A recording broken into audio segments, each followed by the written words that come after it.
mengunggah semua dokumen, nanti ada 10 dokumen ya yang kita unggah ketika pemberkasan. Maka teman-teman nanti di sini setelah semua sudah selesai, namun ada baiknya sejak dari dini kita harus mempersiapkan supaya nanti tidak ada kesalahan.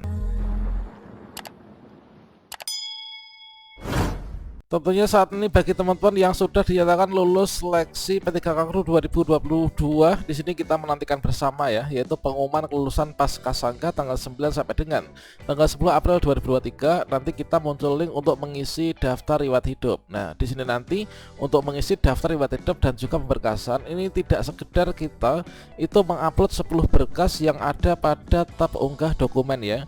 Namun sebelumnya di sini kita mengisi DRH baik itu perorangan maupun juga riwayat, serta ada hal-hal yang perlu kita cermati bersama-sama supaya nanti kita terhindar dari TMS ya, atau tidak memenuhi syarat. Pada video ini kita akan menyambung video sebelumnya, yaitu terkait tentang apakah 8 hal ini akan bisa berpotensi untuk menjadikan kita ini sebagai TMS pemberkasan P3K Kru 2022, dikarenakan di sini merupakan suatu hal yang sangat rentan. Jadi teman-teman perlu mencermati bersama ya dari 8 hal ini supaya nanti kita bisa lancar untuk pemberkasan dan kita terhindar dari yang namanya TMS. Bagaimanakah informasinya? Silahkan simak video ini sampai selesai. Namun sebelum kita lanjutkan, perlu saya ingatkan, bagi teman-teman yang mungkin baru pertama kali menemukan channel ini, silakan klik tombol subscribe-nya dan aktifkan notifikasi loncengnya, sehingga nanti jika ada update video terbaru, teman-teman tidak akan ketinggalan informasi. Baiklah sobat-sobatnya, untuk nanti kita melakukan pemberkasan dan juga pengisian DRH, kita lakukan pada akun kita masing-masing. Nah, di sini kalian nanti bisa berkunjung ke sscasnbkn.go.id. Di sini kita bisa login ke akun kita masing-masing nantinya. Nah, untuk saat ini dikatakan jadwalnya belum mulai, maka di sini hal yang penting perlu kita lakukan. Teman-teman silahkan login masuk ke sscasnbkn.go.id. Kemudian teman-teman mengunduh yaitu buku panduannya ya. Jadi akan lebih menguntungkan kita itu mengunduhnya sekarang, yaitu kita bisa mengunduh buku petunjuk pengisian DRH supaya nanti kita itu tidak kesulitan ketika sudah waktunya untuk pengisian DRH, dikarenakan untuk isi DRH dan juga pemberkasan itu waktunya sangat terbatas ya. Kemudian untuk tutorial bagaimana cara mengisi DRH, teman-teman sudah saya sediakan videonya di sebelumnya, silahkan teman-teman bisa cek ya. Ini adalah untuk yang tutorial lengkap pengisian DRH dan juga pemberkasan. Ini adalah yang di sini, yaitu judulnya lengkap tutorial pengisian DRH P3K Guru 2022-2023. Ya benar, untuk durasi ini adalah ada 1 jam teman-teman. Nah silahkan teman-teman bisa menyimak, dan ini saya berikan untuk linknya yaitu pada kartu video ini ya, untuk tutorial lengkap pengisian DRH P3K Guru tahun 2023. Dan jadi maksud dengan TMS atau tidak memenuhi syarat itu memang berpotensi untuk nantinya itu menyebabkan gagal ya, atau batal diangkat menjadi ASN P3K. Dan di sini ada bagian-bagian yang nanti berpotensi untuk TMS, namun juga dari masing-masing BKPSDM tentunya memiliki kebijakan masing-masing. Ada juga yang nantinya itu akan diperingatkan untuk membenahinya. Manakala teman-teman ada yang mengisikan data itu kurang benar, nanti akan diminta untuk membenahinya. Namun ada juga yang langsung menyebutnya sebagai TMS gitu ya. Nah, yang pertama yang perlu kita perhatikan pada saat kita mengisi di bagian biodata, ini adalah teman-teman perlu mencermati di bagian nama, kemudian tempat lahir dan juga tanggal lahir ya. Nah, pada kolom nama, tempat lahir dan tanggal lahir itu ditulis ulang dengan menggunakan huruf kapital dan juga tinta hitam. Nah, penulisan itu nantinya adalah seperti yang dicontohkan. Jadi ini adalah ketika teman-teman di sini sudah mengunduh, yaitu sudah lengkap ya, sudah lengkap mengisi DRH P3K baik itu DRH perorangan maupun juga DRH riwayat. Maka setelah itu kan kita unduh filenya, kemudian setelah itu kita isi kembali. Nah, di sana ada kolom yang harus kita isi ditulis secara manual dengan huruf kapital, yaitu ada nama, tempat tanggal lahir dan juga tanggal lahirnya ya.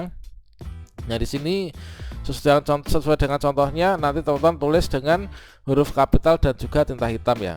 Nah, kalau misalkan dulu itu pernah ada yang ini lupa nggak ditulis ya, dikarenakan semua kan sudah diisi by system kan. Namun di sana perintahnya ditulis, nggak ditulis, setelah diperingatkan oleh BKPSDM untuk menulisnya. Kemudian ketika dilakukan sapu ranjau itu ditemukan, kemudian langsung diperingatkan untuk dilengkapi. Yang kedua ini terkait tentang materai. Nah, tentang materai ini suatu hal yang sangat penting sekali ya. Dan kalau misalkan dalam seleksi administrasi CPNS dan juga P3K teknis, permasalahan materai ini yang seringkali membuat tidak lulus seleksi administrasi ya. Dikarenakan memang esensi dari materai ini sangat penting sekali, dan teman-teman ketika berkasan P3K guru nanti juga harus bisa menggunakan materi ini dengan cara bijak ya. Nah, dari sini di bagian DRH riwayat itu kan diberi materi ya di bagian bawahnya dan ditandatangani dengan tinta hitam. Apabila tidak dibubuhi dengan materai ataupun materi yang digunakan itu tidak sesuai dengan ketentuan, atau materinya sudah kadaluarsa atau tidak cukup untuk memiliki nomor seri yang sama dengan dokumen lainnya, artinya kita menggunakan satu materai untuk dokumen berulang kali karena anggapan kita itu adalah paperless ya.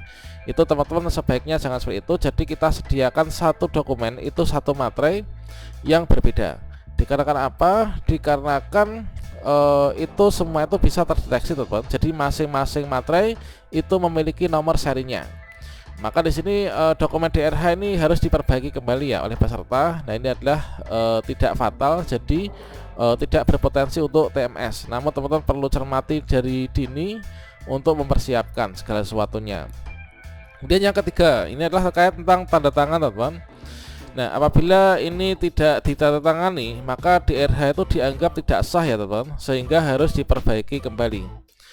Jadi di sini di bagian tanda tangan, ketika teman-teman sudah mengunduh file DRH, untuk tutorial lengkap gambarannya seperti apa sih untuk DRH itu sudah saya sediakan pada video yang di kartu video ini ya.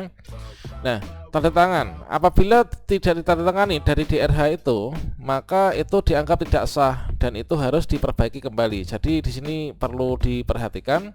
Tanda tangan ini harus mengenai di bagian materai. Apabila tanda tangan ini tidak mengenai materai, maka peserta akan diminta untuk memperbaikinya kembali.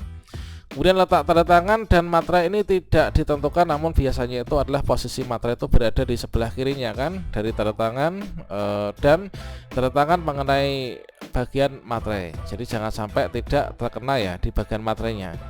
Nah, kemudian untuk bagian yang keempat ini terkait tentang cetak ya. Nah, setelah teman-teman menyelesaikan pengisian DRH, nah baik itu DRH perorangan maupun juga DRH riwayat, maka di sini kita klik tombol cetak teman-teman nantinya. Oke, jadi contohnya adalah yang seperti ini ya. Nah, jadi di sini setelah teman-teman di sini kita mencetak pengisian DRH ini di bagian unggah dokumen ya. Jadi setelah kita mengisi biodata, riwayat pendidikan, pekerjaan, keluarga dan lain sebagainya, maka di bagian ini kita unggah dokumen. Nah, sebelum itu di sini kita klik cetak kan, yaitu cetak. Setelah menyelesaikan pengisian DRH, kita klik tombol cetak DRH perorangan dan juga DRH riwayat. Nah, ini jadi DRH yang kita upload nantinya itu adalah DRH yang kita isi secara online, yang kita unduh dari sini, kemudian kita bubuhi materai, diisi, kemudian di scan gitu ya. Nah, nanti yang ini adalah digabungkan menjadi satu file untuk DRH perorangan dan juga DRH riwayat, kemudian di scan. Nah, jadi untuk scan dari DRH perorangan yang telah ditulis ulang nama, tempat, dan tanggal lahir dengan huruf kapital dan tinta hitam, serta DRH riwayat yang telah ditempeli materai 10.000 dan ditandatangani, maka kedua DRH itu dijadikan satu file PDF nanti maksimal 1000 KB ya untuk berikutnya diunggah. Nah, kemudian di sini hal penting juga teman-teman, yaitu setelah kita mengunggah semua dokumen, nanti ada 10 dokumen ya yang kita unggah ketika pemberkasan, maka teman-teman nanti di sini setelah semua sudah selesai, sebelum batas waktu pengisian DRH jadwal berkasan kelar, maka teman-teman ini sudah harus klik tombol resume ya, akhiri proses pengisian DRH. Kalau misalkan dalam batas waktu yang ditentukan kita kok tidak klik akhiri proses pengisian DRH, nah ini sama halnya kita tidak mengumpulkan untuk pemberkasan kita teman-teman. Jadi ini yang perlu kita perhatikan supaya nanti kita tidak TMS ya. Nah, berikutnya ini adalah untuk yang kesalahan fatal ya, untuk kesalahan fatal yang nanti bisa menyebabkan TMS. Nah, untuk yang di depan tadi, kalau misalkan kita melakukan kesalahan, biasanya itu akan diperingatkan ya, atau diberikan kesempatan kembali untuk perbaikinya. Namun ada baiknya sejak dari dini kita harus mempersiapkan supaya nanti tidak ada kesalahan. Nah, sekarang untuk yang contoh kesalahan fatal yang bisa menyebabkan TMS atau tidak memenuhi persyaratan meskipun sudah lulus di Pascasanggah namun nanti tidak bisa melanjutkan pemberkasan atau nggak bisa diangkat. Nah, di sini kalau misalkan kita kutip ya dari Permen PRB nomor 20 tahun 2022 yang di sini adalah sebenarnya untuk yang bisa menyebabkan orang gagal diangkat menjadi P3K itu adalah ketika yang pertama mengundurkan diri atau dianggap mengundurkan diri dikarenakan tidak menyampaikan kelengkapan dokumen atau dalam batas waktu ini tidak melakukan pemberkasan atau telat gitu kan. Kemudian terbukti kualifikasi pendidikan atau syarat lainnya ini enggak sesuai dengan persyaratan yang ditetapkan.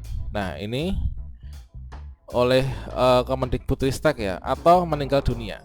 Nah, kalau misalkan dari poin yang D ini adalah faktor alam ya teman. Kalau menentukan diri inilah keinginan pribadi. Kemudian nah ini yang perlu kita cermati yang bagian B dan juga C ya.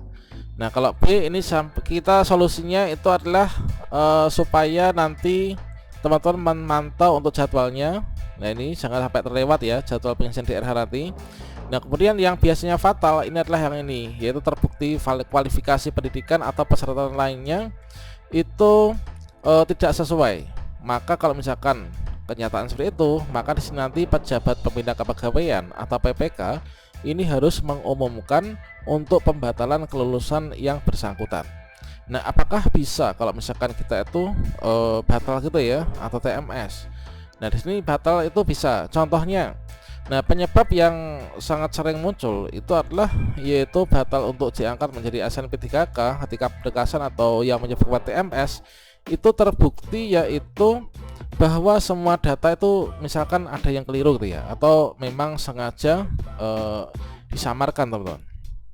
Jadi di sini seperti yang dulu di bagian awal ketika seleksi, ketika rilis juknisnya, ini adalah ada teman yang chat kepada Prof Nunu yang mana disampaikan bahwa untuk yang P1 yang sudah pemberkasan, atau mungkin juga di sini untuk pemberkasan itu kan bukan hanya untuk P1 tapi juga P1, P2, P3, P4 kan. Ini apakah nanti sudah aman gitu ya. Nah, kan di sini kan sudah. Nah, di sini apakah nanti ada kemungkinan untuk gagal di administrasi atau pemberkasan? Maka di sini asalkan tidak ada data-data yang palsu, ini nanti bisa aman. Jadi kalau misalkan di sini kita memang sah P1, kemudian kita sah P2, kemudian data di database BKN, kemudian masa kerja kita ini tidak ada yang dimanipulasi, data kita ini memang benar-benar 3 tahun terrecord. Nah, maka di sini kita aman. Kalau misalkan datanya ternyata ada yang tidak benar atau sengaja untuk dibuat tidak benar supaya bisa lolos, nah nanti meskipun sudah lolos nanti bisa jadi akan di TMS-kan. Kemudian yang kedua yang sangat fatal ini adalah ketika ijazah ini tidak sesuai ya. Ternyata ijazah nggak sesuai dengan yang dipersyaratkan dari Kemdikbudristek, nggak sesuai dengan formasi yang dilamar. Nah, untuk contohnya ini di tahun 2021 terkait tentang ijazah nggak sesuai dan bisa lolos di prasanggah, pascasanggah namun gagal ketika menerima NIP3K serta SKP3K. Contohnya adalah seperti ini. Contoh ijazah nggak sesuai. Jadi ketika pendaftaran, dan di sini sudah mendaftar sesuai dengan apa yang ada pada juknis ya. Kemudian seleksi administrasi lolos, kemudian di sini kita kelulus di P3K Guru di tahun 2021, kemudian lulus di prasanggah. Nah, selanjutnya di sini kita lolos di pascasanggah, tinggal mengisi DRH dan juga di bagian daftar nama peserta yang lulus pun di masing-masing kabupaten kota provinsi. Di sini ketika kita cek di portalnya ini kita lulus juga. Namun di sini ketika kita sudah melakukan pemberkasan, maka di sini kita akunnya kembali, yaitu kita nggak lolos administrasi berkas dikarenakan belum memenuhi persyaratan. Nah, ternyata penyebabnya apa? Kalau misalkan di sini ini adalah yang dilamar misalkan ahli pertama guru ya. Ahli pertama guru itu kan ijazahnya itu minimal harus S1 kan. Nah, ternyata untuk ijazahnya itu adalah masih D3. Jadi belum S1. Jadi di sini untuk melamar jurusan atau formasi guru ini adalah tidak bisa. Nah, mengapa dulu kok bisa lolos? Memang untuk P3K Guru ini dalam proses seleksi administrasi atau verifikasi ini adalah agak dilunakkan ya. Jadi di sini yang mungkin bisa menjadikan celah untuk istilahnya itu kesalahan dalam hal verifikasi. Jadi contohnya kalau misalkan yang jelas di sini, kalau misalkan nanti kita pemberkasan itu ada berkas yang kita upload, kita upayakan semua berkasnya benar, ijazahnya itu ijazah asli, kemudian di sana memang benar-benar ijazah asli yang kita miliki ya, dan semua data materai diperhatikan, dan pokoknya semua yang tadi kita bicarakan di bagian depan di video ini teman-teman harus cermati. Semoga nanti proses pengisian DRH lancar. Semoga sukses dan kita menerima SKP3K tepat waktu ya. Oke, demikian, semoga bermanfaat. Wassalamualaikum warahmatullahi wabarakatuh.